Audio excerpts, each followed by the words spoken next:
Join us as we dig into the latest insight on military strategy, global defense, and the upcoming cutting edge of weapons and technology, from military to big power shifts.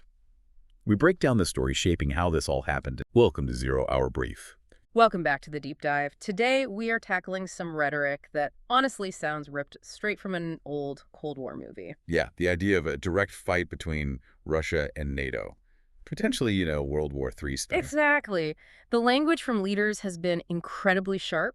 You likely remember U.S. President Joe Biden's recent warning that if Russia actually won in Ukraine, they might feel emboldened, maybe attack a NATO ally. Forcing the U.S. into a direct war. Yeah.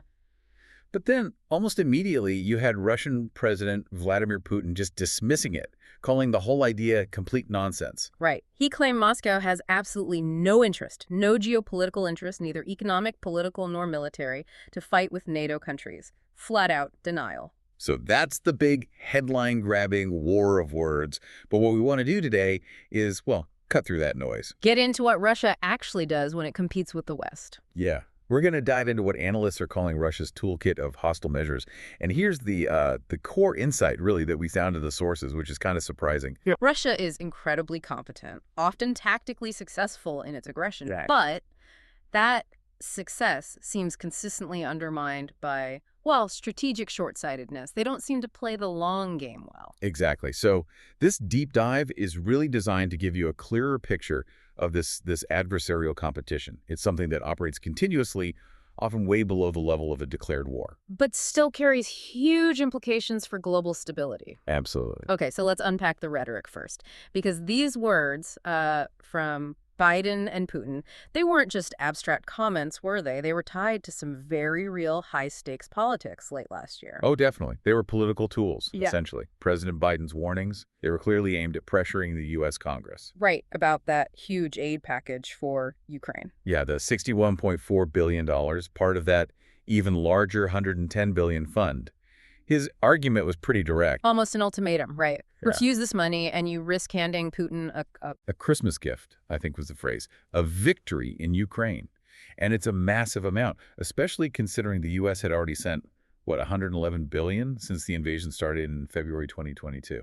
huge sums. Meanwhile, Putin's spinning it totally differently. Completely. He's arguing Biden's worry isn't, genuine concern about world war. He says it's deliberate fear-mongering. Designed to justify what Putin calls an erroneous policy of just pouring money into Kiev. Yeah, that the West basically needs this terrifying story to, well, rationalize the spending. Okay, now here's where it gets interesting. While Putin rejected the idea of fighting NATO broadly, the sources show he did acknowledge a specific, very recent point of tension. Yes, involving a new NATO member. Finland, that was the example. Finland joined NATO back in April. Big shift. Huge. Yeah. And then, pretty soon after, Finland shut down its entire eastern border with Russia. Accusing Moscow of weaponizing migration, right? Like actively funneling asylum seekers to their border checkpoints to overwhelm them. Exactly. And Putin's official response to that was quite revealing. He noted that Russia had, no prior disputes with Finland. Okay. But the NATO entry, he said, unilaterally creates problems.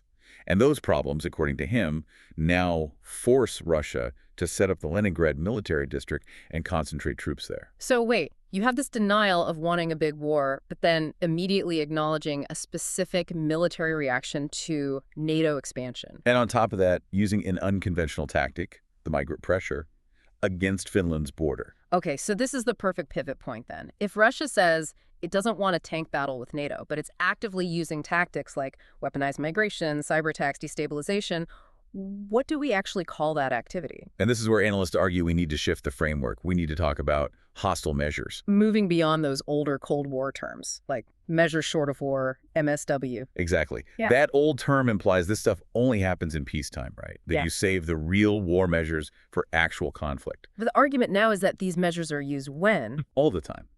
At any time and in any context, as the analysis puts it. Even during conventional war, even during nuclear war scenarios. So these hostile tactics, they don't just stop when the shooting starts, they're continuous. Precisely. They're integrated across the whole spectrum of conflict. The hostile intent is always there, and they're designed to gain advantage constantly.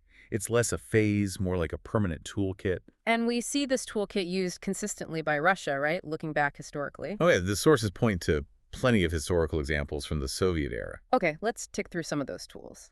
Historically, assassination was one, right? Like the killing of the Ukrainian dissident Stepan Bandera back in 1959. A classic example. And destabilization, too. Think about Cuba training insurgents across Central and South America in the early 80s at the Soviets' request. And disinformation, that's a big one. Huge. Operation Infection is probably the most infamous, running from 83 to 88. That was the one blaming the U.S. for AIDS. Exactly. The Soviets used East German proxies to spread the story that the U.S. military actually created and spread AIDS. And it was incredibly successful, in terms of muddying the waters and damaging U.S. reputation. And today's tactics build on that foundation, right? The sources list things we hear about all the time now. Yeah, like DDoS cyber attacks, distributed denial of service, economic sanctions used as leverage, using proxy forces. The little green men from Crimea. The very same. Yeah. Energy manipulation, cutting off natural gas supplies, even exploiting compatriots abroad by issuing Russian passports in places like eastern Ukraine or Georgia to justify intervention. It's a really integrated, multi-pronged approach. Definitely. Now, if we want to understand why Russia leans so heavily on this particular toolkit, we had to look a bit deeper at the motivation. Okay. The sources argue that the driver behind all this hostile behavior is rooted in these deep-seated, well, they call them existential worries. Existential worries. That sounds They're pretty dramatic for a major nuclear power. What does that mean in practice? Well, it's apparently driven by centuries of historical vulnerability. Russian history is just full of internal revolts, successful invasions from outside. Going way back. Right, back to the 16th century. And the argument is that modern Russian leaders really internalize that history. They see things like the color revolutions, Georgia, Ukraine, Kyrgyzstan, not as popular uprisings, but as Western-backed plots. Plots designed specifically to undermine their own political stability at home. Exactly. So in their eyes, their aggression, these hostile measures, are often seen as pragmatic, maybe even defensive responses, necessary to maintain a status quo they think is vital for Russia's survival. Which leads to this idea researchers push for analytic empathy. Correct. And analytic empathy isn't sympathy, right? It doesn't mean you agree with them. No, it's more like understanding the why behind their actions. Precisely. It's the intellectual work needed to grasp your adversary's perspective, their fears, even if you completely reject their methods. The argument is if you don't understand the depth of that paranoia, you can't effectively predict or deter their actions. But hang on, isn't there a risk there? If we grant them this historical paranoia, aren't we kind of validating their aggression? Doesn't empathy risk excusing the hostile measures? That's the real tension, isn't it? You use the empathy not to excuse, but to predict. And when analysts applied this thinking, studying Russia's actions in places like Moldova, Georgia, Estonia, Ukraine, Turkey, they uncovered this central paradox. The paradox being? That Russia is consistently, often brilliantly, tactically competent. They execute these measures really well in the short term. But they are remarkably strategically short-sighted, or just plain unsuccessful in the long run. Okay, let's make that paradox really concrete. Give us the clearest example of a tactical win that blew up into a strategic mess for them. Crimea. It's almost the textbook case. Tactically, taking Crimea in 2014. Yeah. Brilliant. Swift, localized, used special forces, proxies. Yeah. A perfect execution of hostile measures. Achieve the immediate goal. Yeah. Control the territory, big psychological win at home. Absolutely. But strategically, what was the fallout? Well, massive sanctions, international isolation. And more importantly, if Russia's main strategic goal, driven by those existential worries, is to weaken NATO and stop it moving east, what actually happened? The exact opposite. NATO membership has ballooned, more than doubled since '49, and the aggression in Ukraine didn't weaken Kyiv. It massively accelerated Ukraine's shift westward. Culturally, politically, militarily. It basically cemented a permanent anti-Russian bloc right on their border. They applied the measures successfully in the moment. But completely failed to leverage that tactical win for any kind of long-term strategic gain. It backfired. That seems to be the crucial takeaway here. This consistent failure to turn tactical wins into strategic success suggests that maybe Russian behavior isn't some unpredictable 4D chess master stroke. Right. It often follows these predictable, almost templated patterns, which leads the analysis to conclude that Russian aggression is, quote, practicably foreseeable. Practicably foreseeable. And for policymakers, that is the critical insight. Because if you have a good idea of what they're likely to do, then theoretically you can deter it, prevent it, or counter it effectively. Exactly. Okay, so let's pivot to deterrence then. If these hostile measures, cyber, disinformation, etc., are layered onto conventional conflict, and they don't stop even if a war starts, how does NATO actually counter this constant low-level fight? I mean, you can't shoot down a phishing email with a fighter jet, right? Right. And the consensus recommendation seems to be about sustaining a measured forward conventional military presence. You need that conventional base plate, basically, to deter the unconventional threat. So this is talking about things like NATO's enhanced forward presence, the EFP, those multinational battle groups in the Baltics and Poland. Precisely those. They create that base plate. And you're right, a tank doesn't stop disinformation directly. But the military unit itself brings capabilities that are essential for countering hostile measures, things soft power alone just can't do. Like what specifically? Well, for instance, these forward units have advanced intelligence gathering, reconnaissance assets, crucial counterintelligence capabilities built in. Okay, give us a concrete example. How does that work on the ground? Okay, imagine Russia decides to carry out some hostile measure. Let's say physical sabotage, blowing up some key infrastructure in, say, Estonia. Or maybe sending agents to assassinate a known dissident living in Tallinn. Right. If that area is basically empty of NATO forces, those Russian agents are operating in a relative vacuum. The mission might seem low cost, high reward. Now, introduce that EFP battle group. Suddenly, those same Russian agents face advanced counterintelligence watching them. They face organic physical security patrols from the military units.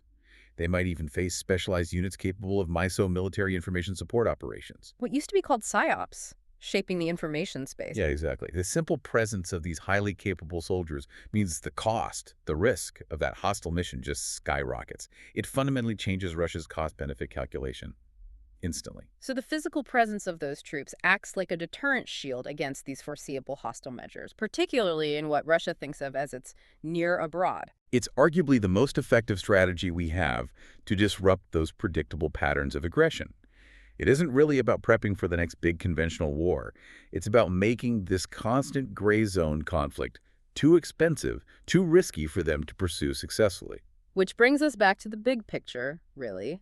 Russia denies wanting a direct war, yet it keeps using this sophisticated, historically rooted, and often predictable system of hostile measures. Driven by that deep existential worry we talked about. Yeah, so the threat is definitely serious, but because of Russia's own recurring strategic slip-ups and the fact that we can often see these moves coming, analysts seem to think it's manageable. Manageable through targeted conventional defense, essentially. Their own paradox tactical wins leading to strategic losses actually becomes our advantage. Okay, so here's the final provocative thought we want to leave you with today after this deep dive. If the core analysis holds true, that Russia's use of hostile measures is consistently tactical, not strategic, and it's rooted in this deep existential worry, what should the main goal of Western policy be? Should it be focused on somehow trying to minimize the perceived threats to Russia, trying to calm that internal paranoia? Or should it be entirely focused on just strengthening the tactical, conventional defense, that forward presence, which seems to demonstrably disrupt Russia's patterns, regardless of their internal anxieties? That's a tough choice, isn't it? Trying to manage an adversary's psychology versus just optimizing your own defenses. It really is. Plenty to think about there. Thanks for taking this deep dive with us.